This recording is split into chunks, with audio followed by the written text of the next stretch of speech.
Un garçon sans domicile fixe est resté auprès d'une jeune fille blessée jusqu'à l'aube, son moteur. Son père a changé toute sa vie. La jeune fille a attrapé sa manche lorsqu'il a essayé de se lever.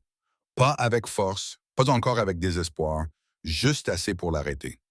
Ses doigts s'étaient froids, glissantes du sang, à peine assez forts pour le retenir.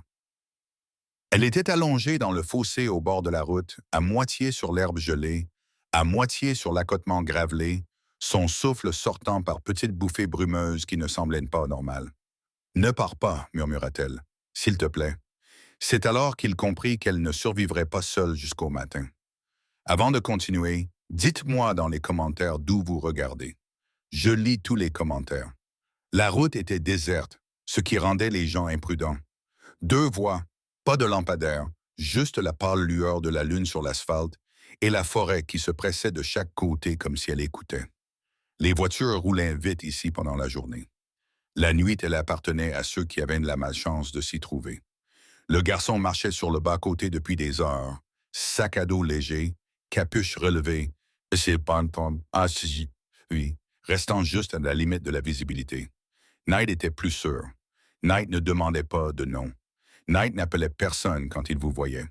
L'accident s'était déjà produit quand il est arrivé. De la vapeur s'élevait de la voiture accidentée, l'avant enfoncé, les feux de détresse clignotant faiblement comme un cœur qui ne savait pas quand s'arrêter. Des éclats de verre brillaient sur la route. L'odeur de l'essence flottait dans l'air froid. Il a failli continuer à marcher. Cet instinct était ancré en lui plus profondément que la peur. Les accidents signifiaient des sirènes. Les sirènes signifiaient de la police. La police signifiait des questions.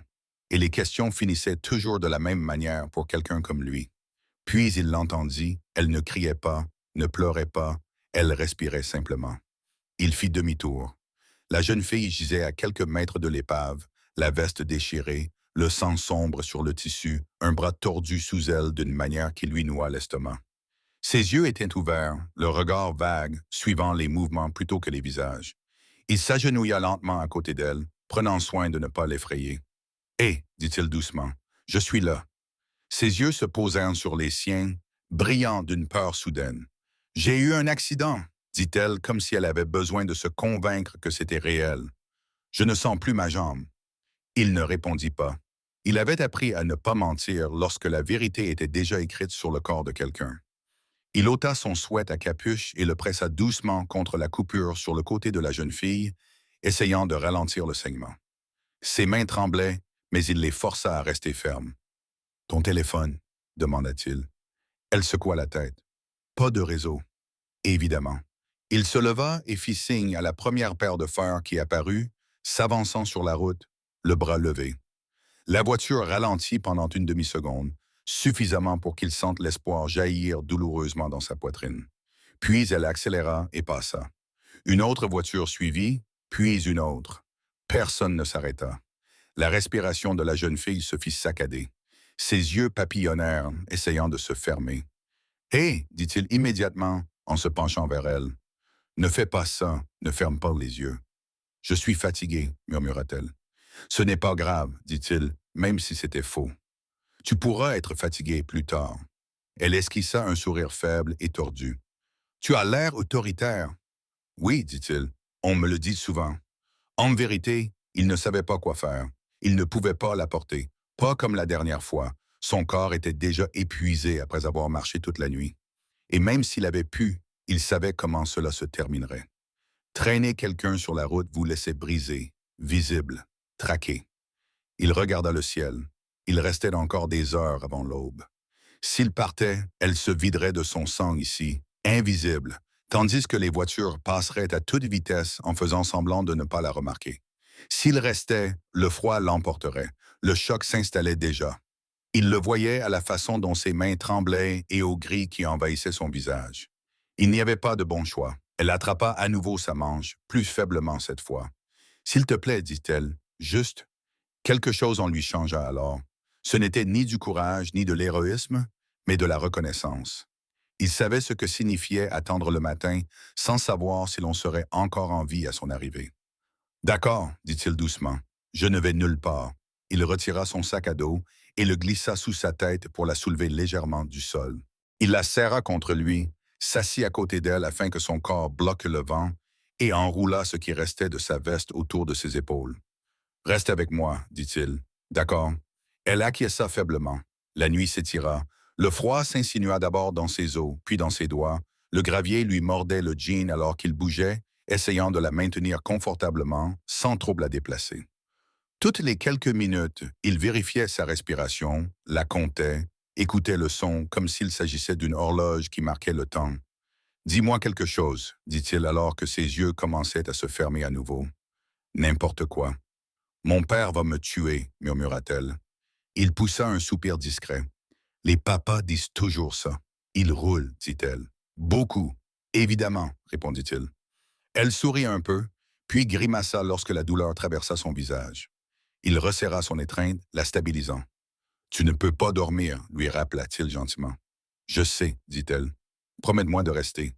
Je te le promets, dit-il, surpris de la facilité avec laquelle les mots sortirent de sa bouche. Les heures passèrent ainsi. Les voitures allaient et venaient. Parfois, elles ralentissaient, parfois non. Personne ne s'arrêtait. Le froid s'intensifiait à mesure que la nuit avançait. Ses jambes s'engourdissaient. Son dos lui faisait mal à force de se tenir droit, de se pencher juste assez pour partager sa chaleur sans lui faire mal. À un moment, il songea à partir juste une minute, pour voir si quelqu'un s'arrêterait s'il faisait de grands signes. Il ne le fit pas, car chaque fois qu'il s'éloignait, sa respiration changeait, devenait superficielle, paniquée. Alors il resta. Juste avant l'aube, le ciel commença à s'éclaircir, le noir laissant place au gris. Des oiseaux s'agitaient en quelque part dans les arbres. Le monde se réveilla comme si de rien n'était. Des phares ralentirent enfin pour de bon. Un camion s'arrêta. Les portes claquèrent. Des voix crièrent. « Appelez une ambulance. Elle est vivante. » Le garçon n'a pas attendu. Il a resserré la veste autour d'elle une dernière fois. « Il s'occupe de toi, a-t-il dit doucement. Elle l'a regardé à travers ses yeux mi-clos. « Tu es resté, a-t-il acquiescé. Je te l'avais dit. » Les sirènes retentissaient maintenant au loin, plus proches qu'auparavant. Alors que les gens se pressaient autour d'elle, tendant les mains et posant des questions, il se leva lentement, les jambes raides, le corps hurlant de douleur. Personne ne remarqua qu'il reculait. Au moment où les lumières rouges et bleues de l'ambulance illuminèrent la route, il s'éloignait déjà, se fondant dans les arbres, le froid mordant plus fort maintenant que la nuit était presque terminée. Derrière lui, les ambulanciers travaillaient rapidement, leur voix calme et maîtrisée. Elle est en hypothermie, mais elle est en vie. Si elle était seule ici, le garçon n'entendit pas la suite. Il ne savait pas qui elle était. Il ne savait pas qui était son père. Il ne savait qu'une seule chose. Elle avait survécu jusqu'à l'aube. Et pour la première fois de sa vie, rester avait compté plus que fuir. Le froid avait changé après minuit. Au début, il était vif, quelque chose contre quoi il pouvait se prémunir, quelque chose qui mordait puis s'installait. Plus tard, il est devenu plus lourd, plus silencieux, comme un poids qui appuyait au lieu de couper. Il le sentait remonter du sol vers ses jambes, son dos, les articulations de ses doigts, jusqu'à ce que même les petits mouvements lui demandent des efforts. La fille l'a remarqué avant lui. « Tu trembles, dit-elle doucement. « Ça va, répondit-il automatiquement. Elle secoua la tête, un petit mouvement qui la fit encore plus trembler. « Tu mens ?» Il faillit rire. « Oui, un peu. » Il changea de position avec précaution, se rapprochant pour que son épaule bloque davantage le vent, afin que son corps en subisse le plus. Le gravier s'enfonçait dans sa hanche. Il l'ignora. Une douleur localisée était plus facile à supporter qu'une douleur diffuse. Sa respiration était à nouveau irrégulière. Pas aussi mauvaise qu'avant, mais suffisamment pour lui serrer la poitrine. « Parle-moi, dit-il. Tu es silencieuse. »« Je suis là, répondit-elle.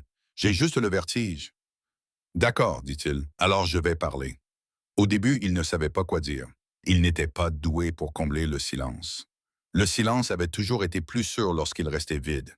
« Je m'appelle Evan, dit-il finalement, surpris par le son de son nom prononcé à voix haute. « Tu n'as pas besoin de t'en souvenir. Je pensais juste que tu devais le savoir. » Elle acquiesça faiblement. « Je m'appelle Mia. » Il le répéta une fois doucement, comme si le dire l'ancrait à lui. « Mia. » Une voiture passa, ralentissant légèrement. Les phares les balayèrent, blancs et impersonnels. Il retint son souffle. La voiture continua sa route. La main de Mia se crispa faiblement dans sa manche. Ils ne s'arrêtèrent pas. Non, dit-il, mais ça va. Ce n'était pas le cas. Mais elle n'avait pas besoin de l'entendre à ce moment-là. Les minutes se confondaient. Il continuait à parler de tout et de rien. D'un chien qu'il voyait souvent près des rails. Du fait que les étoiles semblaient plus nettes ici. Du fait que l'aube arrivait toujours, que l'on soit prêt ou non. Il parlait parce que lorsqu'il s'arrêtait, elle dérivait. À un moment donné, sa tête s'affaissa vers l'avant et il le sentit immédiatement. Hé, dit-il d'un ton plus vif qu'il ne l'aurait voulu, les yeux ouverts. Elle cligna des yeux, luttant. Désolé. Ne t'excuse pas, dit-il. Restez. J'essaye. Je sais. Il appuya brièvement son front contre le sien, partageant sa chaleur, les ancrant tous les deux. Sa peau était froide maintenant, plus froide qu'avant, et la peur lui noua l'estomac. Hypothermie. Il la serra contre lui, enroulant ses bras autour d'elle malgré la douleur dans son dos. Malgré ses muscles qui hurlaient, il la berça légèrement, tout pour faire circuler le sang et la garder ici. Tu t'en sors très bien, dit-il d'une voix calme, même si son corps tremblait. Tu m'entends? Tu t'en sors très bien. Ses lèvres esquissèrent un léger sourire. On dirait d'une infirmière, ricana-t-il doucement. Crois-moi, je n'en suis pas un. Une autre voiture ralentit. Celle-ci s'arrêta presque. Il se leva à moitié, agitant son bras libre, criant jusqu'à en avoir la gorge en feu. La voiture roula au pas, la vitre s'abaissant d'1 centimètre. Que s'est-il passé? Demanda une voix méfiante. Elle a eu un accident, cria Evan. Elle est blessée. Nous avons besoin d'aide. Le conducteur hésita, jetant un coup d'œil à Mia, au sang, aux mains tremblantes d'Evan. Vous avez appelé les secours? Je n'ai pas de réseau, répondit Evan. La vitre se remonta. La voiture repartit. Pendant un instant, Evan resta là, abasourdi, le monde se réduisant au feu arrière rouge qui disparaissait au loin. Mia émit un petit bruit, à mi-chemin entre un sanglot et un soupir. Ça va? Non, dit-il doucement, ça ne va pas. Il se rassit lourdement, la colère et l'épuisement se mélangeant en quelque chose de dangereux. Il le refoula. Perdre le contrôle ne l'aidait pas. Ça ne l'avait jamais aidé. La nuit s'éternisait. Ses jambes s'engourdirent, puis devinrent douloureuses, puis s'engourdirent à nouveau. Il tapait légèrement des pieds quand il le pouvait, changeait de position, faisait tout pour éviter de se figer complètement. Ses dents claquaient maintenant de manière incontrôlable, sa mâchoire lui faisait mal à force d'essayer de les empêcher de claquer. Mia le remarqua à nouveau. « Tu as froid, dit-elle. »« Je survivrai, répondit-il. Elle fronça les sourcils, se concentrant fortement. « Ce n'est pas toi qui es censé être froid, dit-il avec un sourire fatigué. On échangera plus tard. » Elle resta silencieuse après ce que là, économisant son énergie.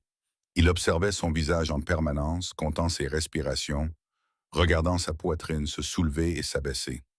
Quand elle ralentissait, il parlait.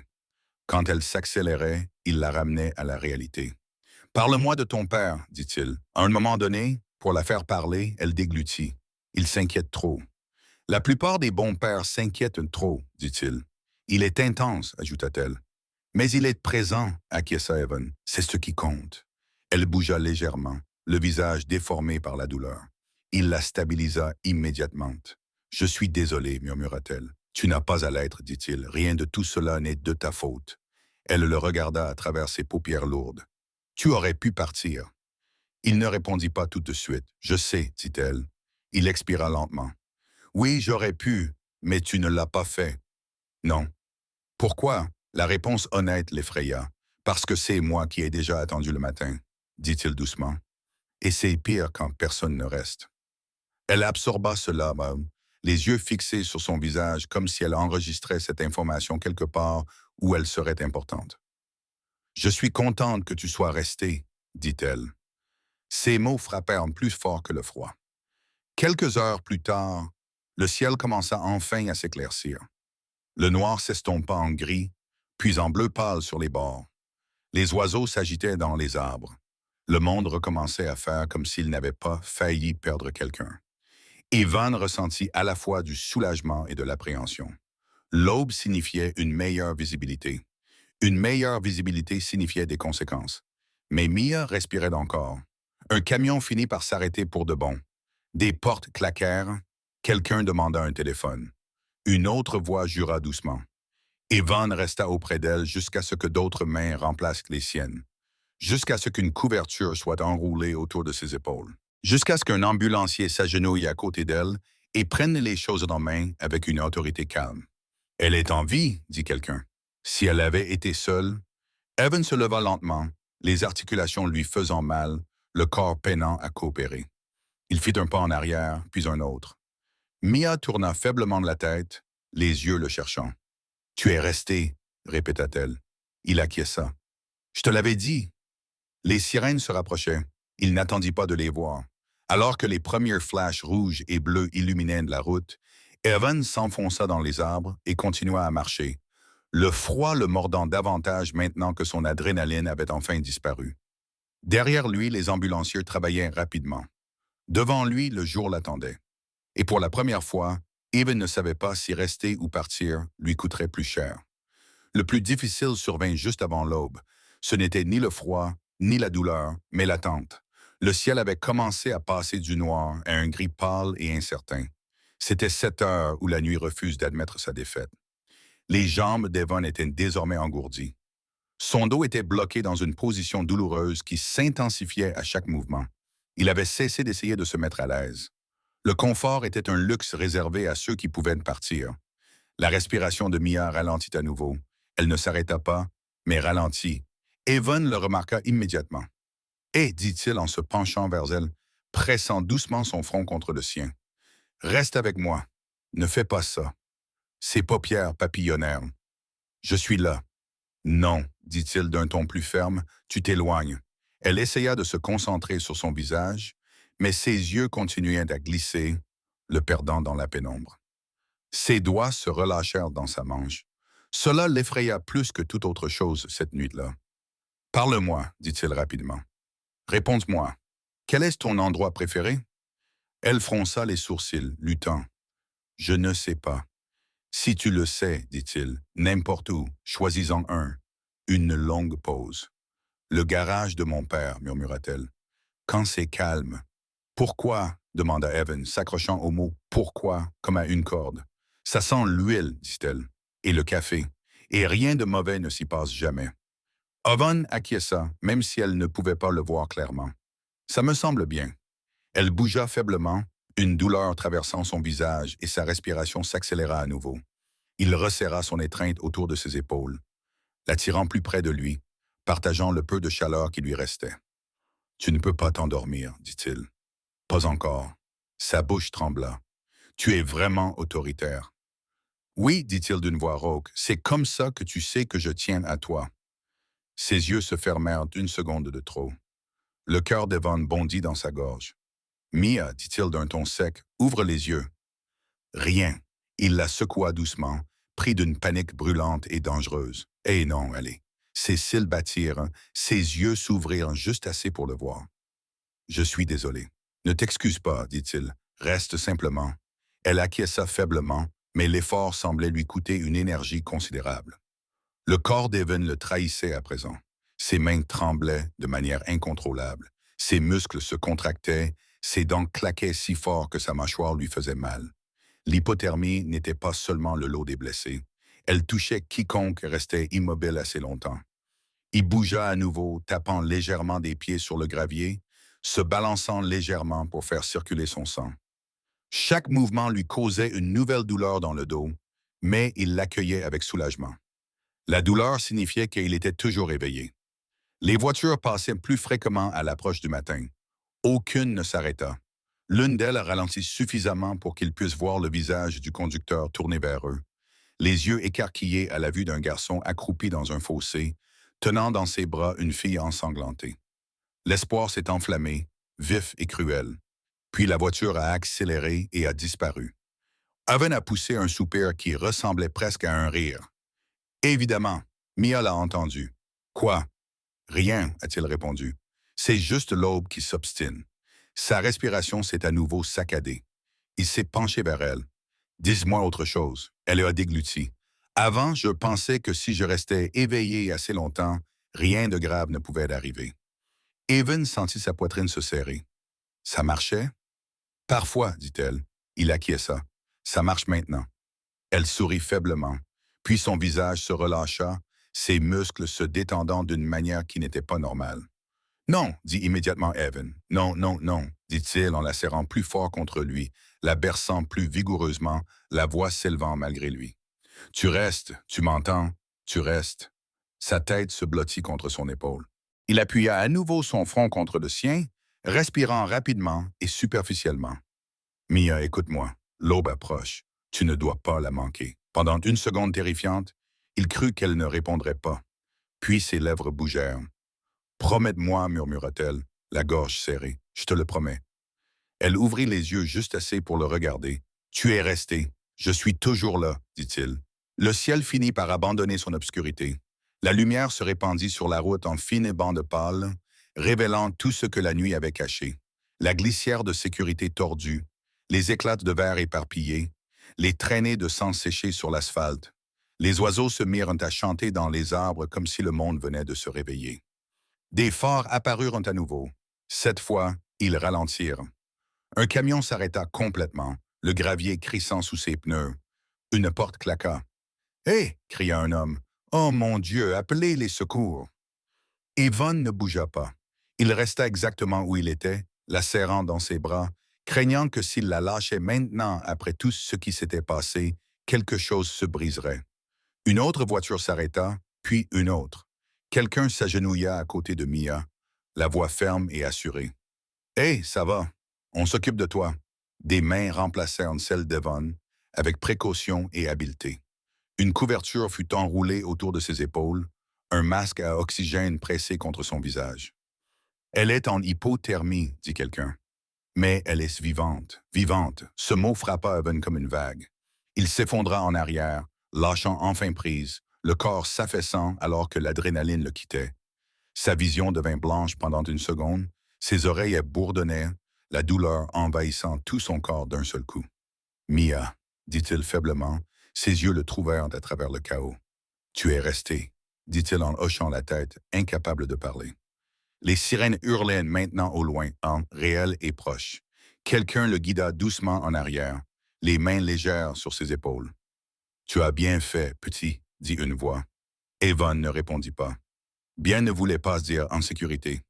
Alors que les portes de l'ambulance claquaient et que le véhicule s'éloignait, les lumières rouges et bleues balayant la route, Evan se leva lentement, les articulations lui faisant souffrir le martyre, le corps refusant presque de coopérer. Les gens parlaient, pointaient du doigt, posaient des questions.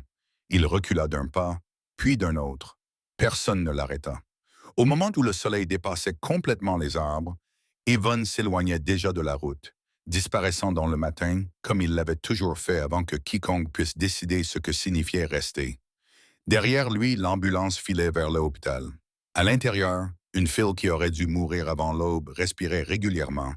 En vie, parce que quelqu'un avait choisi de ne pas partir alors que rester était trop douloureux. L'hôpital sentait l'antiseptique et le petit matin. Cette odeur forte et propre qui vous disait que tout était désormais sous contrôle, qu'il était trop tard pour que cela ait de l'importance pour ceux qui avaient tenu bon avant l'arrivée des secours. Mia fut transportée en urgence sur une civière à travers les portes coulissantes, les voies se chevauchant et l'urgence s'exerçant.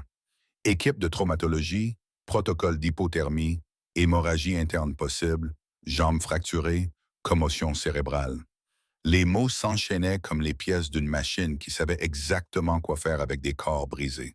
« Elle laisse rester dehors toute la nuit ?» demanda quelqu'un. « Oui » répondit un ambulancier. « Kid est resté avec elle, l'a maintenu éveillé. Combien de temps ?» L'ambulancier hésita. Jusqu'à l'aube. Cette pause avait du poids. Les yeux de Mia papillonnèrent alors que des lumières vives percèrent le brouillard dans sa tête. Elle sentait maintenant des mains partout, fermes, efficaces, rien à voir avec la poigne tremblante qu'il avait tenue pendant des heures. L'oxygène coulait frais sur son visage. La douleur s'estompa, se répandit, devint quelque chose qu'elle pouvait respirer. Elle essaya de parler. « Il est resté » murmura-t-elle. Une infirmière se pencha vers elle. « Qui est-ce resté, ma chérie ?» « Le garçon » dit Mia d'une voix faible mais insistante. « Il n'est pas parti. » L'infirmière jeta un coup d'œil au secouriste. « Il est venu avec vous ?» Le secouriste secoua la tête. « Il a disparu avant que nous la chargions. » Mia fronça faiblement les sourcils. Il avait promis. L'infirmière lui serra doucement la main. Il vous a amené ici. Ça compte. Cela ne semblait pas suffire. Au bout du couloir, un homme poussa les portes comme s'il avait passé la nuit à courir. Veste en cuir, bottes usées, cheveux encore humides du trajet. Son regard était vif, balayant et cataloguant tout d'un seul coup d'œil. Les infirmières, l'équipement, la tension dans la pièce. Il s'arrêta lorsqu'il vit Mia sur le lit, plus petite qu'elle n'aurait dû l'être, enveloppée dans des couvertures et des fils. « Papa », murmura-t-elle. Tout le reste s'effaça de son esprit à cet instant. Il fut à ses côtés en deux enjambées, une grande main engloutissant la sienne avec précaution, de peur de lui faire mal, de peur de ce qui pourrait arriver s'il la lâchait. « Je suis là », dit-il d'une voix ferme par pure force de volonté. « Je suis là. » Ses yeux se remplirent de larmes. J'ai cru que j'allais mourir. Il se pencha, son front touchant le sien. « Je sais, » dit-elle en déglutissant. « Il est resté avec moi. » L'homme ne demanda pas qui. Il le savait déjà. « Ils me l'ont dit, » dit-il doucement. « Pendant des heures, » ajouta Mia, « il a continué à parler pour que je ne m'endorme pas. » L'homme ferma les yeux une fraction de seconde, juste assez longtemps pour ressentir la douleur.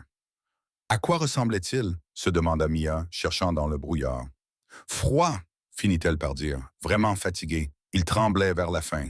Cela eut plus d'impact que n'importe quelle accusation. « A-t-il dit son nom » demanda l'homme. Elle secoua la tête. Il ne parlait pas de lui. Le médecin intervint alors, d'une voix calme. Professionnelle. Elle est stable. En hypothermie, mais stable. Si elle avait été seule là-bas, se interrompit-il, l'homme n'avait pas besoin de repos. Elle survivra, dit l'homme. Oui, répondit le médecin, parce que quelqu'un est resté. L'homme acquiesça d'un signe de tête, la mâchoire crispée. Trouvez-le. Le médecin cligna des yeux. Excusez-moi. Le garçon, dit l'homme, avant que le système ne le fasse. À l'extérieur de l'hôpital, la circulation matinale reprenait comme si de rien n'était. Les gens se dépêchaient d'aller au travail. La vapeur s'échappait des tasses de café. La ville se réveillait, mais le long du trottoir, des motos commençaient à apparaître. Pas toutes en même temps, pas bruyamment. L'une s'est garée légalement en face de l'entrée principale, une autre un bloc plus loin, une troisième près de la zone des urgences. Les moteurs sont descendus, ont retiré leur casque, les mains dans les poches, le regard droit devant eux. Ils n'ont pas parlé au personnel, n'ont pas bloqué les portes, n'ont pas franchi les lignes. Ils sont simplement restés là. Les agents de sécurité l'ont remarqué les premiers, puis les infirmières, puis l'administration. Est-ce une manifestation? Quelqu'un a demandé. « Il n'y a pas de pancarte, » a répondu la sécurité. « Ils ne font rien. »« C'est ce qui m'inquiète, » a murmuré un administrateur. Au troisième étage, Mia dormait. Les médicaments avaient finalement pris le dessus. Sa respiration était régulière. Son corps ne luttait plus contre le froid ou l'obscurité. Son père se tenait près de la fenêtre, regardant la file silencieuse de vélos qui s'était formée sans instruction. « Ils sont là, » a dit un homme à côté de lui, plus âgé, les tempes grisonnantes, le regard perçant. La nouvelle se répand vite. « Je ne leur ai pas demandé de le faire, » a répondu le père de Mia. « Non, » a dit l'homme, « mais ils savent ce que cela signifie quand quelqu'un reste. » Il a hoché lentement la tête. « Apportez-moi tout. Les caméras sur la route, les stations-service, tous ceux qui ont vu un enfant s'éloigner à l'aube. Et les flics, ils vont chercher, » dit le père de Mia. « Je veux le trouver avant eux. » De retour à la périphérie de la ville, Evan marcha jusqu'à ce que la route devienne un chemin de terre. L'adrénaline avait maintenant disparu.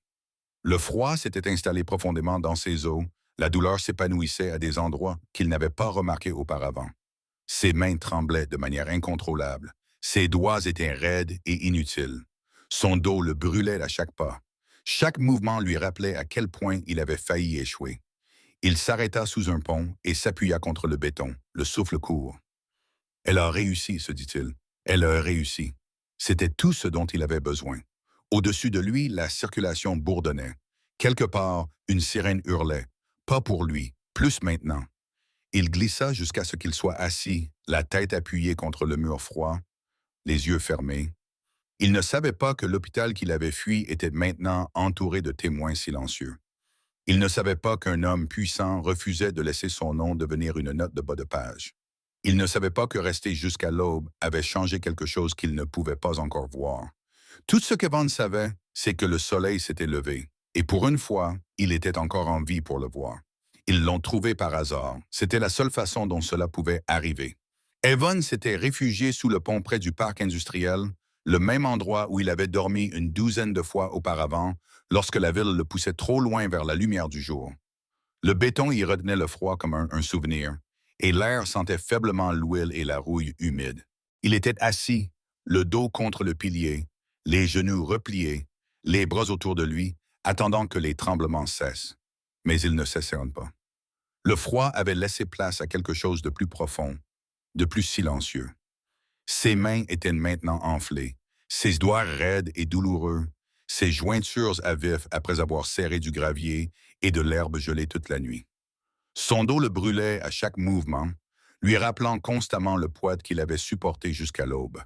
Il accueillait la douleur. La douleur signifiait qu'il était encore éveillé. Il ôta lentement sa veste et vérifia la poche intérieure. Il n'y avait rien.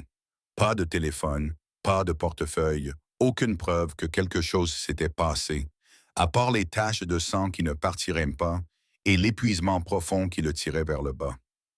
Au-dessus de lui, la circulation défilait en vagues régulières. Camions, banlieusards, gens qui n'avaient pas vu le fossé, le sang, la respiration de la jeune fille qui s'était presque arrêtée, tandis que le ciel s'éclaircissait. Bien, murmura-t-il pour lui-même. Continuez à avancer. Il serra la veste autour de lui et appuya sa tête contre le béton, les yeux mi-clos. C'est alors qu'il entendit les moteurs. Pas le bruit creux de la circulation au-dessus de sa tête, ni le cliquetis des camions. Ceux-ci étaient plus lents, plus profonds, plus contrôlés. Il se raidit instantanément. Des moteurs comme ceux-là étaient synonymes d'ennui. Il se redressa sur ses jambes tremblantes et regarda vers l'entrée du passage souterrain. Deux motos apparurent, leurs pneus crissant doucement sur le gravier, leurs moteurs tournant au ralenti, suffisamment bas pour être entendus de loin. Elles s'arrêtèrent bien avant lui, laissant un espace entre elles. Personne ne se précipita, personne ne cria. Un homme descendit de la moto la plus proche et retira son casque, le tenant sous son bras. Il ne s'approcha pas. Il ne bloqua pas la sortie. Il resta simplement là, détendu mais alerte, comme s'il avait l'habitude de lire les pièces qui voulaient qu'il s'en aille. « Tu es vivant ?» demanda calmement l'homme. Evan ne répondit pas. « Je prends ça pour un oui », dit l'homme sur la hâte, « parce que si tu ne l'étais pas, tu ne me fixerais pas comme ça. » Evan recula instinctivement d'un pas, une douleur fulgurante lui traversant la colonne vertébrale. « Je ne veux pas d'ennui. » L'homme acquiesça. « Tu as déjà des ennuis. Je ne vais pas en rajouter. » Un autre motard descendit de sa moto derrière lui. Une femme cette fois, les bras croisés sans serrer, les yeux fixés sur Evan, mais sans intensité. Observatrice, dans l'attente. « Vous êtes avec les flics ?» demanda Evan. L'homme secoua la tête. « Non. À l'hôpital? Non. Alors quoi? » L'homme le regarda dans les yeux. « Je suis avec la fille chez qui vous avez passé la nuit. » Cela le frappa plus durement que n'importe quelle accusation. Evan sentit sa poitrine se serrer. « Elle va bien? »« Elle est en vie, » répondit simplement l'homme. « Les médecins disent que si elle avait été seule là-bas, elle ne l'aurait pas été. » Evan s'affaissa contre le pilier, submergé par un tel soulagement que ses genoux faillirent se dérober sous lui. Il appuya son front contre le béton froid et expira l'air qu'il retenait depuis l'aube. « Je ne l'ai pas abandonné, dit-il d'une voix rauque. Je jure que l'homme ne m'a pas interrompu. »« J'ai failli le faire, continua Evan, les mots jaillissant maintenant que le barrage avait cédé. Je savais que je devais le faire, mais elle avait peur. Et si elle s'endormait, tu es resté, dit l'homme doucement. C'est ce qui compte. Evan leva brusquement les yeux. Ce n'est pas comme ça que ça marche. Les gens comme vous ne disent donc pas ça comme ça. L'homme acquiesça d'un signe de tête. La plupart ne le font pas. Il fit d'un pas prudent vers lui, tout en gardant ses distances.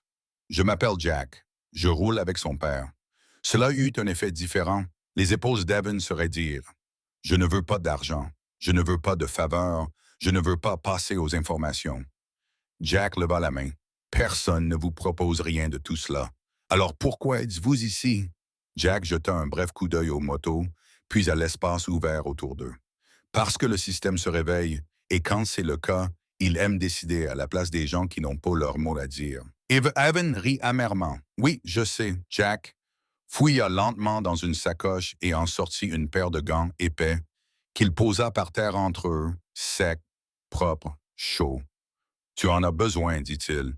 Tes mains ont l'air en mauvais état. Evan les fixa du regard. Je n'ai pas demandé d'aide.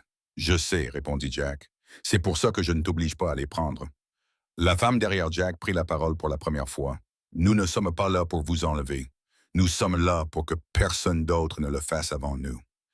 Evan regarda tour à tour la femme et Jack. Que se passera-t-il si je m'en vais? Jack répondit sans hésiter.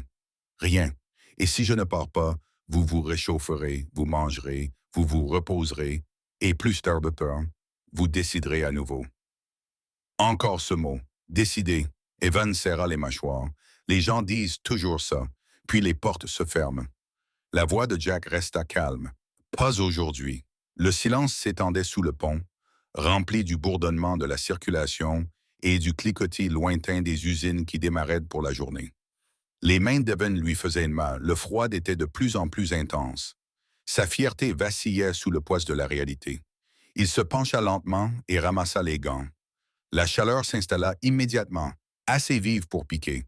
Il prit une inspiration et fléchit les doigts, sentant la vie y revenir petit à petit. « Juste pour l'instant, dit-il. Jack acquiesça. Juste pour l'instant. Ils ne le touchèrent pas. Ils ne l'entourèrent pas. Ils se retournèrent et marchèrent vers les motos à un rythme suffisamment lent pour qu'ils puissent les suivre sans être poursuivis. Alors qu'Evan sortait de sous le pont, il jeta un dernier regard à l'endroit où il avait passé la nuit à lutter contre le froid et l'obscurité. Il semblait plus petit à la lumière du jour. De l'autre côté de la ville, l'hôpital était en effervescence. Les infirmières allaient et venaient entre les chambres. Les médecins parlaient à voix basse. Les téléphones sonnaient sans discontinuer. Et dehors, les motos étaient toujours alignées dans la rue, sans bloquer le passage, sans menacer, juste là, à la vue de tous. Dans un bureau, une administratrice regardait les images de vidéosurveillance avec un air tendu. « Ils sont toujours là, dit-elle. »« Oui, répondit quelqu'un. Et ils ne partent pas. »« Et le garçon, nous ne savons pas où il est. » Elle se pencha lentement en arrière. « Trouvez-le. » Près du parc industriel, Evan grimpa maladroitement à l'arrière de la moto, ses muscles hurlant de douleur alors qu'il ajustait son poids. Le moteur vibrait sous lui, solide et réel. « Où allons-nous? » demanda-t-il. Jack jeta un coup d'œil par-dessus son épaule. « Dans un endroit chaud et calme où tu n'auras pas à répondre à des questions pour l'instant. » Evan hésita, puis acquiesça. La moto roula lentement et régulièrement, l'éloignant du pont, de la route où l'aube venait enfin de se lever. Il ne savait pas que l'hôpital qu'il quittait était désormais encerclé par des témoins silencieux. Il ne savait pas qu'un chef de motard se tenait haut au chevet de sa fille, apprenant chaque détail du temps qu'un garçon était resté alors qu'il aurait été plus facile de partir. Tout ce qu'Evan savait, c'était que pour la première fois depuis l'accident, il n'était pas seul face à ce qu'il avait fait, et cela l'effrayait presque autant que la nuit. Ils l'emmenèrent dans un endroit calme. Cela seul en disait plus long à Evan que n'importe quelle promesse. La moto quitta la route principale et s'engagea dans une série de ruelles industrielles où les entrepôts dormaient derrière des clôtures grillagées et où la ville avait oublié de faire semblant de s'en soucier. Le moteur restait silencieux, régulier, sans jamais pousser, sans jamais accélérer. Jack conduisait comme quelqu'un qui comprenait que la vitesse était synonyme de danger pour un corps déjà brisé. Les mains d'Evan tremblaient tandis qu'il s'agrippait aux côtés du siège, ses muscles hurlant à chaque vibration. Les gants aidaient, mais ils ne pouvaient pas effacer ce que son corps avait enduré toute la nuit. Son dos ressemblait à un fil métallique noué, trop tendu et laissé ainsi. Chaque respiration était douloureuse. Il s'arrêtait en devant un bâtiment qui ne ressemblait à rien. De vieilles briques, une porte roulante à moitié baissée, une seule lumière allumée au-dessus, pas assez brillante pour attirer l'attention, pas assez faible pour passer inaperçu. Cela aurait pu être un garage, cela aurait pu n'être rien. Jack coupa le moteur et attendit. Evan ne bougea pas tout de suite. « Ce n'est pas un piège, » dit Jack sans se retourner. « Juste un endroit. » Evan déglutit. Les endroits se transforment toujours en pièges. Jack acquiesça. Oui, c'est vrai. Encore cette honnêteté. Evan passa prudemment sa jambe par-dessus la moto et faillit s'effondrer lorsque ses pieds touchèrent le sol. Jack lui attrapa le coude, sans le saisir ni le tirer, juste pour le stabiliser le temps qu'Evan retrouve son équilibre. À l'intérieur, une vague de chaleur l'envahit, mais pas une chaleur brûlante. Une chaleur contrôlée, celle qui envahit lentement et douloureusement les muscles, comme des doigts qui se réchauffent après une nuit d'hiver. Evan siffla et serra les dents pour ne pas se crier. Un homme aux cheveux roses leva les yeux de son établi et se figea en voyant la posture d'Evan. « Bon sang, murmura-t-il. Qu'est-ce que tu t'es fait? Evan haussa faiblement les épaules. J'ai marché, répondit l'homme en reniflant. Oui, c'est bien ce que je pensais. Doc, dit Jack, c'est lui. Le docteur ne demanda pas qui c'était. Il guida Evan vers une chaise en posant une main sur son épaule, d'un geste qui semblait habitué, sans possessivité. Ses manches étaient retroussées, le tissu humide et raide avait été découpé. Les bandages furent retirés, révélant des mains enflées et violacées, les jointures fendues, les doigts raides et irrités. Le docteur travailla en silence pendant un moment, nettoyant, rebandé, testant doucement l'amplitude des mouvements. « Vous avez de la chance, dit-il finalement. Pas de déchirure, pas de fractures, mais vos muscles sont détruits. Vous avez dépassé leurs limites. » Evan fixait le sol. Elle avait besoin que je le fasse. Doc ne discuta pas. Un bol de soupe apparut devant lui. La vapeur s'en dégageait, riche et réelle. L'estomac d'Evan se noua violemment, se rappelant soudain qu'il avait faim. Il se força à manger lentement, les mains tremblantes, chaque bouchée le ramenant un peu plus dans le présent. Jack était appuyé contre le mur à côté, les bras croisés, l'attention rivée sur la porte, pas sur Evan. « Elle est stable, » dit Jack doucement après un moment. « Toujours en chirurgie, mais stable. » Evan se figea, la cuillère à mi-chemin de sa bouche. « La jambe opérée, » répondit Jack. L'hémorragie interne était plus grave qu'il ne le pensait, mais elle a survécu jusqu'à la table d'opération parce qu'elle n'était pas seule toute la nuit.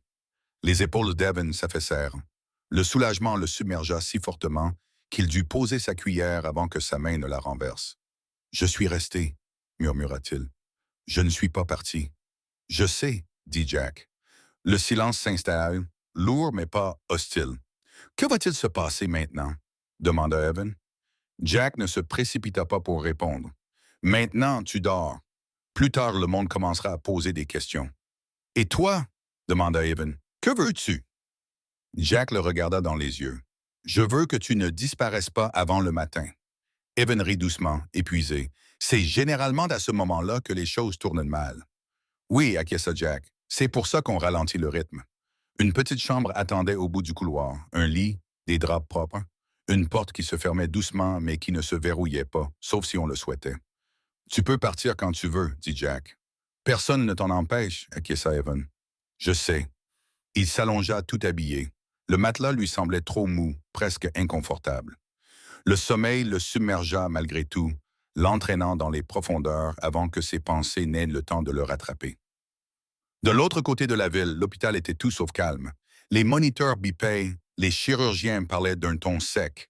Les infirmières se déplaçaient avec une urgence contrôlée et, à l'extérieur, des motos étaient garées le long de la rue, sans bloquer les entrées, sans faire vrombir leurs moteurs, juste là, à la vue de tous. La sécurité l'a remarqué, l'administration l'a remarqué. Quelqu'un a suggéré d'appeler la police. « Pourquoi faire? » a demandé un autre. Personne ne répondit. Au troisième étage, la jeune fille sortit de la salle d'opération, pâle mais vivante. Des tubes et des fils avaient remplacé les bras d'Evan. Des machines faisaient désormais ce qu'il avait fait toute la nuit par pure volonté. Son père se tenait au chevet du lit, une main agrippée à la barrière, l'autre posée légèrement sur son bras, comme s'il avait peur qu'elle disparaisse s'il ne restait pas en contact avec elle. « Ils ont dit qu'il était resté jusqu'à l'aube, » murmura-t-elle d'une voix faible. Son père acquiesça. « Ils me l'ont dit. Il ne m'a pas laissé dormir, » ajouta-t-elle faiblement. Il n'arrêtait pas de parler.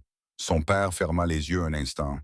Tant mieux. À l'extérieur de la chambre, quelqu'un parla doucement. « Les motos, elles sont toujours là. » Il acquiesça d'un signe de tête, elles le seront. De retour dans le bâtiment silencieux, Evan dormait comme quelqu'un qui avait enfin posé quelque chose. Pas la culpabilité, pas le souvenir, juste le poids. La lumière du matin s'est glissée par la fenêtre et a touché son visage.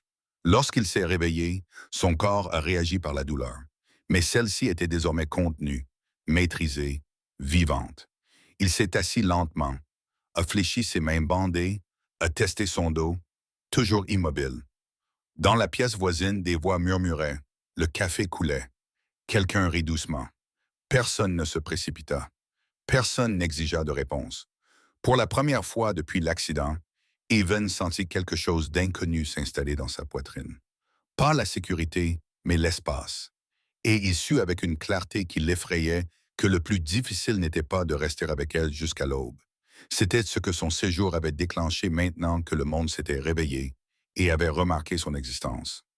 Le matin n'apporta pas de soulagement. Il apporta l'attention. Evan le sentit avant que quiconque ne dise un mot. Pas de bruit de pas, juste cette subtile pression dans l'air, comme dans une pièce où des gens pensent à vous sans être présents. Il s'assit sur le bord du lit, les coudes sur les genoux, fixant le sol tandis que son corps répertoriait les dégâts. Son dos le brûlait encore. Ses mains étaient raides et enflées sous les nouveaux bandages. Lorsqu'il fléchissait les doigts, la douleur répondait immédiatement, vive, honnête, ancrée. Il préférait cela à l'engourdissement. De l'autre pièce venait le murmure sourd de voix. Des tasses à café tintèrent. Quelqu'un rit doucement, puis s'arrêta. Le son était désormais empreint de prudence. Il se leva et entra dans la pièce principale. Personne ne sursauta. Personne ne le regarda fixement. C'était important. Jack se tenait près du comptoir, son téléphone posé face vers le bas à côté de sa tasse. Deux autres motards étaient appuyés contre le mur, au Cheyenne. Leurs casques posés par terre à leurs pieds. Aucun écusson visible. Aucune posture qui suggérait le contrôle. Juste leur présence. « Tu as dormi ?» demanda Jack. « Un peu ?» répondit Evan. « C'est déjà ça. » Evan acquiesça d'un signe de tête et se servit du café sans demander la permission. Ses mains tremblaient légèrement, mais il réussit à ne pas en renverser. Il le but noir, comme toujours. Dehors, des moteurs passaient. Un camion, une voiture, des bruits normaux. Trop normaux. « Ils nous surveillent, » dit Evan doucement. Jack ne le nia pas. « Oui, les flics, certain, » répondit Jack. « Surtout des administrateurs, des avocats, des gens qui n'aiment pas les situations qu'ils n'ont pas prévues. » Evan expira lentement. « C'est tout le monde, » dit à Jack en souriant presque. Un moteur près de la porte prit la parole pour la première fois.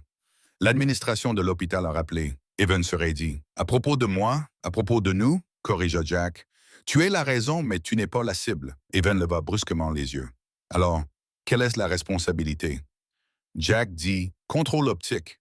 Les mots lui semblaient familiers. Le langage lourd des endroits qui décident de ta vie tout en prétendant ne pas le faire. « Je ne veux pas être là-bas », dit immédiatement Evan. « À l'hôpital. Je ne veux pas de caméra ni de questions. »« Je sais, » dit Jack. « C'était pour ça que tu n'y es pas. Et quand ils viendront ici, ils ne le feront pas, » répondit Jack. « Pas aujourd'hui. » Evan scruta son visage. « Tu sembles sûr de toi. »« Je le suis, » dit Jack, « parce que s'ils le font, ça ne sera plus calme. » Cela rendit Evan mal à l'aise. De l'autre côté de la ville, l'hôpital était tout sauf calme. Au troisième étage, Mia était allongée, éveillée, fixant le plafond, la douleur se propageant par vagues contrôlées dans sa jambe et ses côtes. Les médicaments la maintenaient à distance, mais ne la faisaient pas disparaître. Elle fléchit les doigts, se rappelant comment ils avaient agrippé la manche d'Evan toute la nuit. Son père était assis à côté d'elle, les messages non lus s'accumulant sur son téléphone. « Sont-ils toujours dehors ?» demanda-t-elle. Il acquiesça. « Certain. Pourquoi ?»« Ils attendent, » répondit-il. « Qu'est-ce qu'ils attendent ?»« Que le système décide de quel genre d'histoire il s'agit, » dit-elle en fronçant les sourcils. « Ce n'est pas une histoire. »« Non, » admit-il. « C'est ça le problème. » Elle tourna lentement la tête. « L'ont-ils trouvé ?» Son père hésita juste assez longtemps pour être honnête. « Oui. » Elle écarquilla les yeux. « Est-ce qu'il va bien ?»« Il est vivant, » dit son père, endolori. Épuisé, mais toujours lui-même. Elle expira, réalisant qu'elle retenait son souffle. Tant mieux, à l'administration, une réunion était déjà en cours. « Nous ne pouvons pas avoir des motos qui encerclent l'hôpital, » dit une voix d'un ton sec. « Elles n'encerclent pas l'hôpital, » répondit une autre. « Elles sont garées. Leur simple présence intimide les familles. Silence. Et le garçon demanda quelqu'un. Nous ne l'avons toujours pas enregistré. C'est intentionnel, répondit un représentant légal. Et franchement, le toucher maintenant serait une erreur. Pourquoi? Parce qu'il est resté, dit le représentant, et les gens l'ont vu. Encore des témoins. De retour au bâtiment, Evan finit son café et posa soigneusement la tasse. Que se passera-t-il si je pars? Demanda-t-il. Jack répondit sans hésiter. Rien. Et si je reste, rien non plus, répéta Jack. À moins que tu ne veuilles quelque chose, dit Evan en secouant la tête. Je ne veux rien. Très bien. Evan fit pas, puis s'arrêta. Je ne veux pas que cela devienne de la charité. Jack acquiesça. Ce ne sera pas le cas. Je ne veux être redevable à personne. Tu ne l'es pas, dit Jack. Rester n'est pas une dette. Evan le regarda. Alors pourquoi fais-tu cela? Jack ne répondit pas immédiatement. Il jeta un coup d'œil vers la fenêtre, où la lumière du soleil frappait le mur de briques de l'autre côté de la ruelle. Parce que ma fille est en vie, dit-il finalement. Et parce que tu ne l'as pas traitée comme un problème à refiler à quelqu'un d'autre. Cela fit forte impression. Un téléphone vibra sur le comptoir. Jack y jeta un coup d'œil, puis le repoussa. Ça peut attendre. Evan remarqua. Tu ignores les appels. Oui, à cause de moi. À cause du timing, corrigea Jack. Dehors, une moto démarra, puis s'éteignit à nouveau. Un moteur qui se repositionnait. Il ne partait pas. Il n'avançait pas. Evan se frotta le visage avec les deux mains. Ça va mal finir. Jack croisa son regard. Pas si tu ne t'enfuis pas, dit Evan dans un petit rire fatigué.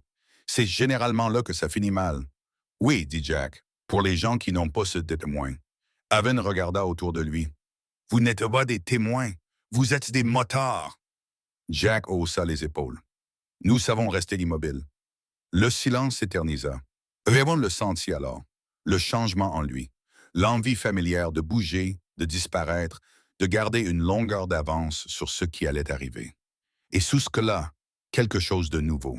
Une résistance à disparaître simplement parce que c'était ce qu'on attendait de lui. Je veux la voir, dit soudain Evan. Jack haussa légèrement les sourcils. Tu es sûr? Evan acquiesça. Je suis resté toute la nuit. Je veux savoir si elle va bien. Jack le considéra un instant, puis acquiesça. On peut s'arranger discrètement. Non, dit Evan, je ne veux pas de discrétion. Je veux que ce soit normal. Jack sourit légèrement. Ça risque d'être plus difficile. Je sais, répondit Evan, mais je veux essayer. Jack finit par prendre son téléphone et tapa un court message. Donnez-nous 1 heure, dit-il. À l'hôpital, Mia sursauta lorsque la porte s'ouvrit à nouveau. Son père revint dans la chambre, l'air différent, moins tendu. Il veut te voir, dit-il. Elle écarquilla les yeux. Vraiment? Oui. Il a des ennuis? Non, répondit fermement son père. Il fait attention. Elle esquissa un léger sourire. C'est tout, lui. De retour dans l'immeuble, Evan enfila sa veste, les mains bougeant lentement, délibérément. Son corps protestait, mais il l'ignora. Lorsqu'ils sortirent, les motos ne bougèrent pas. Les moteurs ne se joignirent pas à eux. Aucune escorte ne se forma. Jack marchait à ses côtés, pas devant lui. « Tu peux changer d'avis, » dit Jack. « Je sais, » répondit Evan. Ils arrivèrent au bout du pâté de maison. La circulation reprit. Les gens passaient. Personne ne regarda 2 fois. Pour la première fois depuis l'accident, Evan sentit le poids de ce qu'il avait fait s'installer pleinement en lui. Ce n'était ni sa fierté, ni sa peur, mais conséquence. Et cette fois, il ne s'en détourna pas. Il s'en approcha. L'hôpital ne semblait plus calme. Pas bruyant, mais conscient. Evan le sentit dès qu'ils franchirent les portes coulissantes. Les yeux se levèrent. Les conversations s'interrompirent un peu trop longtemps. Les téléphones restaient à moitié cachés dans les mains. Le bâtiment ne réagissait pas au bruit ou à la force. Il réagissait à la présence. Il gardait les épaules détendues et le regard droit devant lui, se déplaçant comme il avait appris à le faire lorsqu'il était inévitable d'être remarqué. Calme, sans précipitation, ne laissant rien transparaître. Jack marchait à ses côtés, ni devant, ni derrière, sans escorte particulière. Ils passèrent de la sécurité sans s'arrêter. Un garde se redressa, jeta un coup d'œil à Jack, puis aux mains bandées d'Evan, et détourna le regard. Ce n'était pas de la peur, mais de la reconnaissance. Le genre qui disait que quelqu'un d'autre avait déjà décidé que ce n'était pas à lui de s'en occuper. Au troisième étage, le couloir sentait l'antiseptique et le café. Les infirmières se déplaçaient avec une efficacité silencieuse. Un chariot passant en roulant, ses roues émettant un léger bruit. Le dos d'Evan se raidit alors qu'il marchait, la douleur s'intensifiant à chaque pas, mais il ne ralentit pas. S'arrêter aurait fait réfléchir les gens. Jack s'arrêta devant la chambre. Tu ne lui dois rien, dit-il doucement. Si cela devient trop difficile, je le sais, répondit Evan. Je ne reste pas parce que je lui dois quelque chose. Jack observa son visage pendant un moment, puis hocha la tête et ouvrit la porte. Mia était calée contre des oreillers, la jambe immobilisée, le visage pâle, mais indéniablement vivante à moment. Des machines bourdonnaient à côté d'elle, transformant sa respiration en un doux rythme. Elle était éveillée, le regard concentré, alerte comme le sont les gens dont la douleur est maîtrisée, mais pas la mémoire. Elle vit Evan immédiatement. « Tu es venu, dit-elle. Sa voix était plus forte qu'il ne s'y attendait. Cela le surprit. « Oui, répondit-il, je t'avais promis de venir. » Elle sourit. Un petit sourire, mais un sourire certain. « Tu es venu. » Il se tenait près du pied du lit, ne sachant pas où mettre ses mains. À quelle distance était-il trop près? Il décida de rester immobile. L'immobilité l'avait aidé à passer la nuit. « Comment te sens-tu? » demanda-t-il. Elle haussa les épaules avec précaution, comme si j'avais été renversé par une voiture. « C'est juste, dit-il. » Elle l'observa, les yeux fixés sur les bandages, la façon dont il favorisait son côté droit, la raideur qu'il ne pouvait plus cacher. « Tu as l'air plus mal en point que moi. » Il secoua la tête. « Je peux marcher, c'est la règle, » dit-elle en fronçant les sourcils. « C'est une règle idiote. » « Oui, dit-il, mais ça marche. » Mais le silence s'installa. Pas maladroit, pas lourd, juste plein. « Je me souviens ce que tu parlais, » dit-elle après un moment, même quand je ne répondais pas. Il acquiesça. Tu répondais, mais pas avec des mots. Elle déglutit. J'avais peur. Je sais. Je n'arrêtais pas de me demander si je dormais. Tu ne dormais pas, dit-il fermement. Tu n'as pas dormi. Ses doigts se crispèrent légèrement sur la couverture. Tu es resté jusqu'à l'aube. Oui. Ses yeux brillaient. Pas encore de larmes, juste de quelque chose de proche. Pourquoi? Il n'a pas répondu tout de suite. Les réponses faciles étaient des mensonges. Elle méritait mieux que ça, parce que j'ai déjà été seul la nuit, dit-il doucement. Et c'est pire quand personne ne reste. Ça a marché. Des larmes coulaient sur ses joues, silencieuses et chaudes. Elle les essuya avec impatience. Je suis désolé. Non, dit-il, tu n'as rien fait. Elle secoua la tête. Tu aurais pu partir. Il acquiesça. Je sais que tu ne l'as pas fait. Non. Jack resta près de la porte, les bras légèrement croisés, sans interrompre la conversation. Ce n'était pas son rôle. Une infirmière apparut brièvement, observa la scène, puis sourit doucement et recula sans dire un mot. Evan le remarqua également. Encore des témoins. « Je les ai entendus dehors, dit Mia doucement. Les motos, les épaules d'Evan se raidirent. « Je n'ai pas demandé ça, dit-elle en secouant la tête. Ils n'étaient pas là pour toi, dit-il en la regardant. Ils étaient là parce que tu es resté, dit-elle. Parce que quelqu'un a fait ce que les gens disent qu'ils feraient, mais ne font généralement pas. Il expira lentement. Ce n'est pas une raison, dit-elle en le regardant dans les yeux. Pour mon père, oui. Jack bougea légèrement, reconnaissant la vérité sans la revendiquer. Ils sont partis? Demanda Evan. Pour la plupart, répondit Jack. Assez. Mia observa attentivement Evan. Tu as des problèmes? Il secoua la tête. Pas encore. Cela la fit froncer les sourcils. Ce n'est pas drôle. Je ne plaisante pas. Elle tendit la main, hésita, puis posa légèrement sa main sur sa manche, sans le serrer, juste pour le toucher. Merci, dit-elle. Sans dramatiser, sans en faire trop, juste ce qu'il fallait. Il hocha une fois la tête. De rien. La porte s'ouvrit à nouveau. Cette fois, c'était une administratrice, d'âge moyen, avec un sourire contrôlé, tenant son bloc-notes comme un bouclier. Elle s'arrêta lorsqu'elle vit Evan se recalibrer instantanément. « Nous avons besoin de quelques minutes avec la famille, dit-elle poliment. Jack ne bougea pas. Evan non plus. « Je m'en vais, dit calmement Evan. L'administratrice cligna des yeux. « Excusez-moi, je suis venu voir si elle allait bien, dit-il Elle va bien. Les doigts de Mia se crispèrent légèrement sur la couverture. Il peut rester. Le sourire de l'administratrice se fit plus tendu. Les heures de visite, dit Jack doucement. Il s'en va. La femme regarda à nouveau Evan, puis acquiesça. Bien sûr. Evan se retourna vers Mia. Repose-toi. Elle acquiesça. Toi aussi. Il s'arrêta à la porte. Tu as bien fait de rester éveillé. Elle sourit faiblement. Tu ne m'as pas laissé dormir. Exactement. Il s'engagea dans le couloir.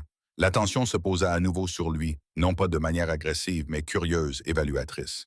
Il continua à marcher. À l'ascenseur, un homme en costume jeta un coup d'œil à ses mains, puis à Jack, avant de détourner le regard. Pas de confrontation, juste une information traitée. Lorsque les portes se refermèrent, Evan s'adossa contre le mur et expira l'air qu'il retenait depuis son entrée dans le bâtiment. « Ça m'a été intense, dit-il. » Jack acquiesça. « Tu t'en es bien sorti. Je n'ai rien fait. » Jack le regarda. « Tu es resté présent. » L'ascenseur s'ouvrit sur le hall d'entrée. Les portes vitrées au-delà donnèrent sur une rue qui semblait presque normale à présent. Il ne restait plus que quelques vélos. Les cyclistes discutaient tranquillement, déjà prêts à partir. « Ils s'en vont, dit Evan. « Oui, répondit Jack. Ils voulaient être vus. » Ils étaient dehors. L'air semblait plus froid qu'il n'aurait dû l'être. Ou peut-être étaient-ils simplement fatigués. Evan marcha sur le trottoir et s'arrêta. « Je ne reste pas, dit-il. » Jack ne discuta pas. « Je sais, mais je ne disparais pas non plus, ajouta Evan. Jack le regarda dans les yeux. « C'est nouveau. » Evan acquiesça. « Oui. » Ils restèrent là un moment, l'hôpital respirant derrière eux, la ville défilant comme toujours. À l'intérieur, Mia regardait depuis son lit Evan s'éloigner des portes, le dos raide mais droit, sans se presser, sans se cacher. Elle ferma les yeux et laissa enfin la fatigue l'emporter. Dehors, les moteurs démarraient les uns après les autres, les moteurs s'éloignant dans différentes directions, leur présence se dissolvant aussi délibérément qu'elle s'était formée. L'hôpital reprit son cours normal, mais quelque chose avait été enregistré par les infirmières, par les administrateurs, par un bâtiment qui avait été contraint de reconnaître une vérité qu'il ne pouvait pas effacer. Un garçon était resté jusqu'à l'aube, puis, au moment le plus important, il était resté assez longtemps pour être vu et était parti selon ses propres conditions. Le soir venu, la ville commença à se poser les mauvaises questions, pas à voix haute, pas officiellement. Dans l'intervalle entre les décisions, Evan le ressentit dès qu'il quitta l'enceinte de l'hôpital et s'éloigna des portes vitrées. L'air changea, pas plus froid, pas plus lourd, intentionnel, comme s'il était passé d'un endroit où les choses se produisaient à un endroit où les choses étaient évaluées. Il marcha 3 pâtés de maison avant que la douleur dans son dos ne l'oblige à ralentir, puis 5 avant que ses mains ne se mettent à palpiter à nouveau sous les bandages. Il ne s'arrêta pas. S'arrêter attirait l'attention. L'attention attirait les conclusions. Au coin près de la rivière, il s'est appuyé contre un mur de briques, juste assez longtemps pour s'étirer, les yeux scrutant les reflets dans les fenêtres sombres, plutôt que les visages. Une voiture de patrouille est passée assez lentement pour le remarquer, mais pas assez lentement pour justifier un arrêt. Bien. De l'autre côté de la ville, à l'intérieur de l'hôpital, le changement d'équipe s'est accompagné de questions. Protestait-il? Non. Alors pourquoi était-il là? Ils attendaient. L'attente ne correspondait pas au format du rapport d'incident. Cela ne déclencha aucun protocole. La question resta sans réponse. Dans l'administration, quelqu'un repassa les images de vidéosurveillance du matin. Evans sortant de l'ascenseur, Jack à ses côtés. La façon dont personne ne l'avait touché, la façon dont il était parti sans être escorté. Il n'avait pas été détenu, dit l'administrateur. C'est exact, répondit le service juridique. Et maintenant, le service juridique hésitait. Maintenant, nous décidons si nous voulons en faire une erreur. Le silence s'ensuivit. Au 3e étage, Mia était à nouveau réveillée. La douleur pulsait dans sa jambe par vagues contrôlées, vives mais supportables. Les médicaments en atténuaient l'intensité, mais laissaient son esprit suffisamment clair pour remarquer tout le reste. Son père était assis à côté de son lit, le téléphone silencieux dans la main. « Il parle de lui », signa-t-elle. Il acquiesça. « Oui, mais pas à lui. »« Non », répondit-elle en serrant les mâchoires. « Ils ne le font jamais. » Il l'observa attentivement. « Tu comprends ce que cela signifie ?»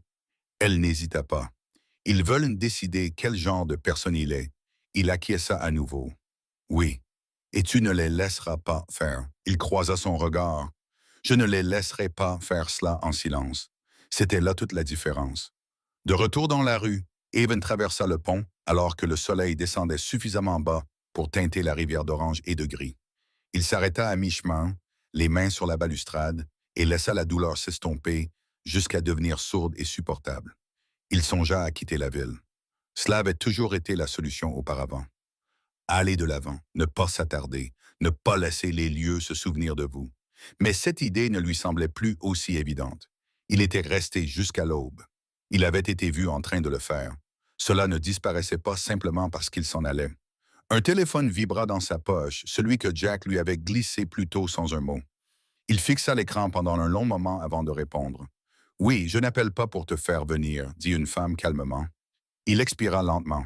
« Vous adorez commencer comme ça. » Elle ne contesta pas. « J'appelle parce que votre nom revient. » « Ce n'est pas bon signe. »« Non, » admit-elle, « ce n'est pas bon signe. » Il s'appuya contre la rambarde, les yeux rivés sur Léo. « Alors dites ce que vous avez à dire. »« Il y a des inquiétudes, » dit-elle, « concernant la responsabilité, l'exposition, ce qui se passerait si quelqu'un comme vous disparaissait. » Il faillit éclater de rire. « Quelqu'un comme moi. »« Oui, » dit-elle, « quelqu'un qui est resté. » Encore ce mot.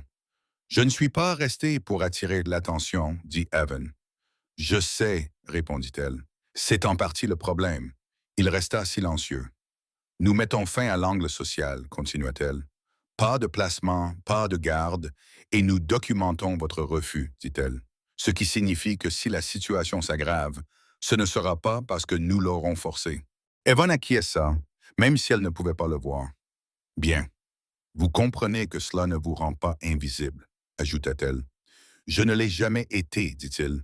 Les gens faisaient juste semblant. » Une autre pause. « Si vous avez besoin d'un suivi médical, dit-elle, vous pouvez aller n'importe où. Pas par notre intermédiaire. » Il sourit faiblement. « C'est nouveau. »« Oui, dit-elle, en effet. » L'appel se termina sans promesse. C'était très bien ainsi. Les promesses ne l'avaient jamais maintenu en vie. Alors que la nuit tombait, Evan se retrouva près du quartier industriel, assis sur un quai de chargement, les pieds de ballants, regardant les chariots élévateurs déplacer des caisses selon un rythme lent et méthodique. La douleur dans son dos s'intensifia à mesure que la journée touchait à sa fin, mais c'était désormais prévisible. Et prévisible signifiait gérable. À l'hôpital, les heures de visite étaient terminées. Mia signa une dernière question avant que le sommeil ne l'emporte finalement. Est-ce qu'il était parti? Son père répondit avec précaution. Il avait choisi de s'éloigner en marchant.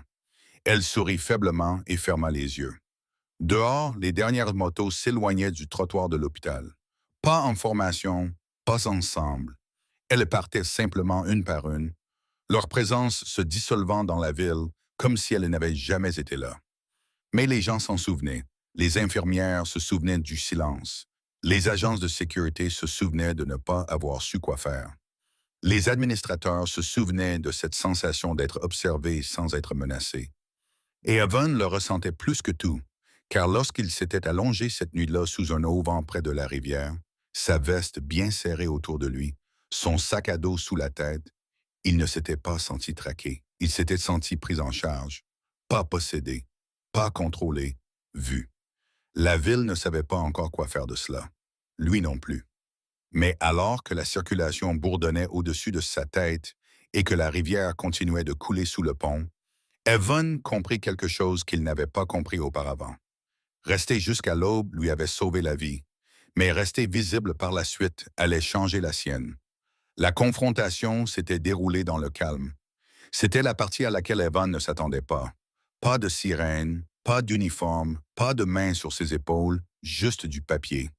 Il l'avait trouvé le lendemain matin, plié et soigneusement, livré par quelqu'un qui semblait appartenir à la ville d'une manière dont Evan n'avait jamais fait partie. Il était assis sur les marches en béton derrière un entrepôt fermé, le dos appuyé contre une brique réchauffée par le soleil, laissant sa colonne vertébrale se détendre petit à petit. Ses mains étaient encore bandées, ses épaules encore brûlées, mais la douleur s'était transformée en quelque chose d'honnête, quelque chose qu'il pouvait gérer.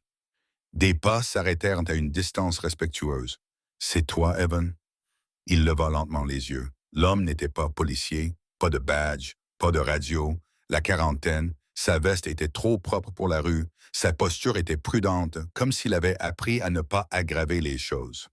Ça dépend, répondit Evan. L'homme acquiesça. D'accord. Il tendit une enveloppe. Il ne la lui tendit pas brusquement, ni ne la lui offrit comme une faveur. Il la tint simplement à la vue d'Evan. Je ne suis pas là pour vous emmener quelque part, dit l'homme. Je suis là pour m'assurer que vous comprenez ce qui se passe. Evan ne tendit pas la main vers l'enveloppe. Les gens disent ça aussi. Je sais, répondit l'homme. C'est pourquoi je ne m'approche pas davantage. Le silence s'éternisa. Finalement, Evan prit l'enveloppe. À l'intérieur se trouvait une seule page dactylographiée dans un langage clinique neutre, s'efforçant de ne pas ressembler à une décision d'examen des prestations sociales, un placement refusé, aucune détention autorisée. Le sujet conserve sa liberté de mouvement. Il la lut 2 fois, puis une troisième fois. C'est vrai? Demanda-t-il. Oui, pour l'instant, répondit l'homme. Evan expira lentement. Qu'est-ce qui a changé? L'homme hésita, puis répondit honnêtement. Vous n'avez pas disparu. Cela fit son effet. Si vous aviez disparu après l'hôpital, continua l'homme, le système vous aurait qualifié d'instable, susceptible de prendre la fuite, vulnérable. Cela ouvre des portes que vous ne voulez pas voir s'ouvrir. Et parce que je ne l'ai pas fait, parce que vous êtes resté visible, dit l'homme, nous devons vous traiter comme quelqu'un qui fait des choix. Van rit doucement. C'est un seuil très bas. Oui, acquiesça l'homme. Ça ne devrait pas l'être. L'homme recula d'un pas. Vous n'avez rien à signer. Vous ne devez de suivi à personne. Ce n'est qu'un avis. Et si je quitte la ville, demanda Evan. L'homme haussa les épaules. Alors vous quittez la ville. Et s'il m'arrive quelque chose, alors ça arrivera, dit l'homme. Pas parce que nous vous y avons poussé. Evan plia soigneusement le papier et le glissa dans son sac à dos. L'homme acquiesça d'un signe de tête. C'est tout. Il s'éloigna sans un mot. Pas d'escorte, pas de surveillance, juste parti. Evan resta assis là pendant un long moment, fixant l'endroit où se tenait l'homme. Pour la première fois, il existait quelque chose d'officiel qui ne cherchait pas à l'enfermer. Cela l'effrayait plus que toutes les menaces qu'il avait jamais reçues. De l'autre côté de la ville, l'hôpital faisait son propre bilan. Les motos avaient disparu, mais leurs souvenirs persistaient dans les couloirs comme un courant d'air qui ne voulait pas se calmer. Les infirmières parlaient différemment. Les agents de sécurité cessèrent de prétendre qu'ils n'avaient pas été soulagés, que personne ne leur ait forcé la main. Dans une salle de conférence, une administratrice tapota le même stylo contre le même bloc-notes pour la 3e fois. « Nous avons évité un désastre, dit-elle. « Nous l'avons reporté, répondit Lego. « C'est différent. » Et le garçon, Lego ferma le dossier. « Il marche. »« Ce qui signifie qu'il n'est pas à nous, dit Lego, et pas à eux non plus. » Silence. « C'est rare, marmonna quelqu'un. « Oui. » Legal acquiesça, et inconfortable. Au 3e étage, Mia s'assit contre ses oreillers, la lumière de la fenêtre traversant le lit. Sa jambe lui faisait mal, ses côtes lui faisaient mal, mais le brouillard dans sa tête s'était suffisamment dissipé pour que la nuit se rejoue avec plus de détails. Maintenant, l'ont-ils arrêté? Elle fit signe à son père. Il secoua la tête. Non. Ont-ils essayé? Ils ont essayé de lui donner un nom, répondit-il. Il a refusé. Elle assimila cela, puis fit un signe plus petit. Bien. Son père l'étudia. Tu en es très sûr, dit-elle en le regardant dans les yeux. C'est lui qui en était sûr le premier. Cela mit fin à la discussion. Dans l'après-midi, Evan se retrouva à marcher sans but précis. Il ne fuyait pas, ne cherchait rien, il marchait simplement. Il traversait les rues sans vérifier les reflets, s'asseyait sur des bancs sans prévoir de départ, laissait la ville défiler devant lui au lieu de la contourner. Son corps protestait à chaque pas, mais c'était désormais une plainte, pas un avertissement. Il s'arrêta à nouveau près de la rivière, s'appuyant sur la balustrade, regardant la lumière du soleil se refléter sur l'eau. Il repensa à la nuit, à son choix de rester, aux heures qui avaient suivi, à la façon dont une décision avait forcé les autres à ralentir et à regarder. Son téléphone vibra. C'était Jack. Evan le fixa pendant une seconde avant de répondre. « Oui. Ça va? » demanda Jack. « Défini, ça va, » répondit Evan. Jack gloussa doucement. « Je marche toujours. »« Oui, ça va, dit Jack. »« C'est ce qui compte, dit Evan, hésitant. »« Pourquoi as-tu fait ça? »« Fait quoi? »« Prise le contrôle, dit Evan. »« Décidé à ma place. » Jack resta silencieux un instant. « Parce que ma fille n'a pas survécu au fait que quelqu'un prenne le contrôle. » Elle a survécu au fait que quelqu'un reste, Evan déglutit. Ce n'est pas la même chose. Ça l'est si tu y prêtes attention, dit Jack. L'appel se termina sans cérémonie. À la tombée de la nuit, Evan trouva un endroit où s'asseoir près de la périphérie de la ville, le dos appuyé contre une brique encore chaude, regardant la circulation se parer de doré et de rouge dans la lumière déclinante. Il sortit une fois de plus le papier plié de son sac et le regarda. Ce n'était pas une promesse ni une protection, juste une reconnaissance. C'était nouveau. Et quelque part, au fond de lui, sous l'épuisement, la douleur, la peur d'être remarqué, quelque chose d'autre bougeait. Pas de l'espoir. Quelque chose de plus solide. La compréhension que rester jusqu'à l'aube avait changé plus d'une vie, et que pour la première fois, Evan n'était pas chassé de l'espace que ce changement avait créé. Il avait le droit d'y rester, même si ce n'était que pour l'instant. La ville ne l'avait pas oublié.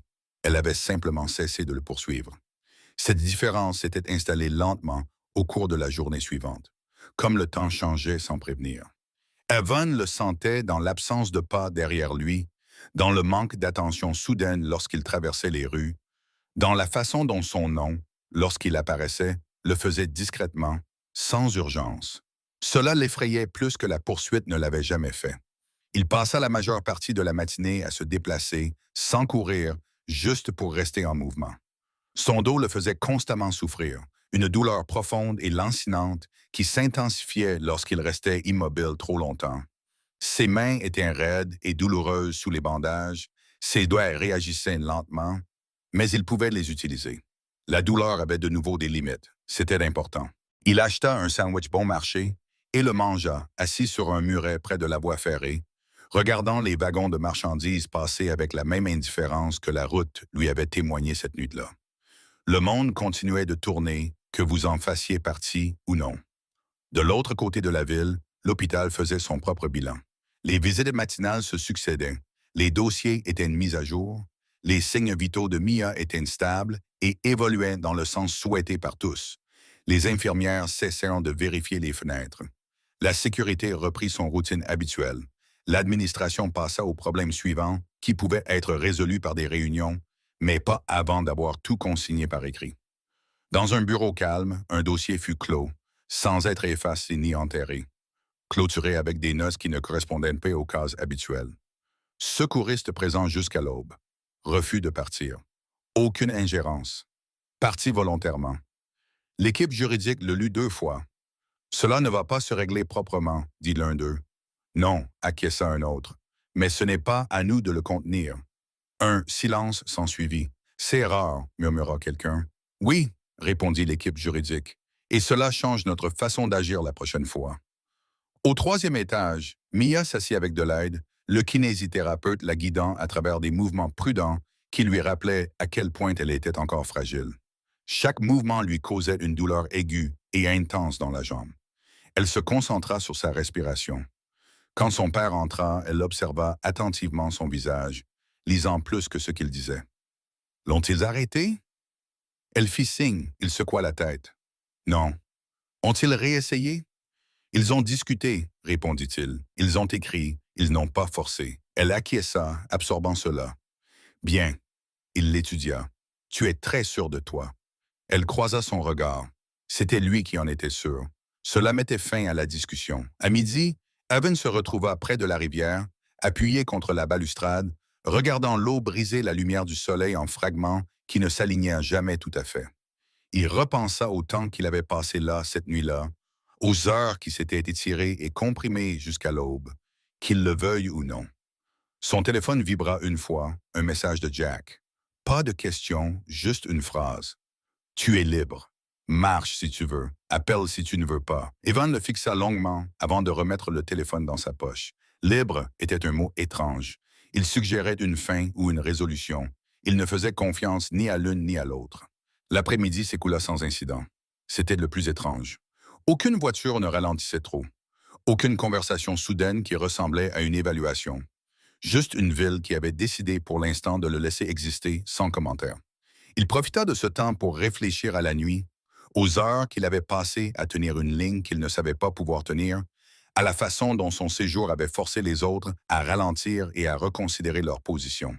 Il ne se sentait pas fier, il se sentait responsable. À la tombée de la nuit, Evan retourna vers le quartier industriel, choisissant un endroit sous un auvent où la chaleur persistait dans la brique et où le bruit de la circulation était suffisamment lointain pour être ignoré. Il posa son sac à dos et s'assit, laissant enfin le poids de la journée s'abattre sur lui. C'est alors qu'il remarqua la moto qui ne tournait pas au ralenti, qui ne surveillait pas. Garé à un pâté de maison, le moteur froid, le conducteur appuyé contre une clôture, le casque sous le bras, sans contact visuel, sans approche. Encore des témoins, pas de lui, mais de l'espace. Il resta où il était. Au bout d'un moment, le conducteur enfourcha sa moto et partit. Aucun échange. C'était suffisant. À l'hôpital, les heures de visite se terminèrent tranquillement. Mia dormait, soulagée de sa douleur, son corps guérissant lentement, sans éclat, comme après toute épreuve. Son père resta jusqu'à tard, lisant les messages auxquels il n'avait pas répondu, réfléchissant à la différence entre gratitude et appropriation. Il comprenait mieux maintenant. On ne pouvait pas acheter ce que ce garçon avait fait. On ne pouvait pas le rembourser sans le dévaloriser. La seule chose à faire était de refuser d'en faire un moyen de pression.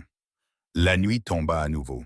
Evan s'adossa contre le mur de briques, sa veste bien serrée autour de lui, fixant un morceau de ciel entre les immeubles. Il ne se sentait pas pourchassé. Il ne se sentait pas sauvé. Il se sentait pris en compte. C'était nouveau. Son téléphone vibra une fois de plus. Un numéro inconnu, il répondit prudemment. Je n'appelle pas pour changer quoi que ce soit, dit une voix de femme, calme, professionnelle. Je voulais juste dire que cela restera comme ça. Pas de suite. Pour combien de temps? Demanda Evan. Une pause. Tant que vous continuerez à choisir, répondit-elle. Il faillit rire. C'est beaucoup à imposer à quelqu'un. Oui, acquiesça-t-elle. C'est vrai. L'appel prit fin. Evan ferma les yeux et écouta la ville respirer. Il ne savait pas où il irait le lendemain. Il ne savait pas combien de temps son corps lui rappellerait cette nuit. Il ne savait pas quand le monde déciderait de regarder à nouveau. Mais il savait ceci. Rester jusqu'à l'aube ne l'avait pas piégé. Cela l'avait rendu visible sans être possédé. Et cela signifiait que la prochaine étape, quelle qu'elle soit, serait la sienne. Même si la route devant lui était encore incertaine, même si la nuit revenait, pour la première fois, Evan comprit que choisir de rester ne lui avait pas enlevé sa liberté. Cela lui avait appris à la porter. Le matin arriva tranquillement. Pas de sirène, pas de téléphone qui sonne, pas de moteur qui s'assemble dehors. Juste la lumière qui glissait sur le béton et la brique, et la ville qui se replongeait dans elle-même comme si rien n'avait été interrompu. Evan se réveilla sous l'auvent près de la gare de triage, le dos raide et douloureux, les mains endolories mais fonctionnelles, le souffle régulier. La douleur était toujours là, profonde, familière maintenant, mais elle n'était plus accompagnée de panique. La douleur avait de nouveau des limites. Elle restait à sa place. Il s'assit lentement, laissant le monde se mettre au point. Rien n'avait changé. C'était ce qui était étrange.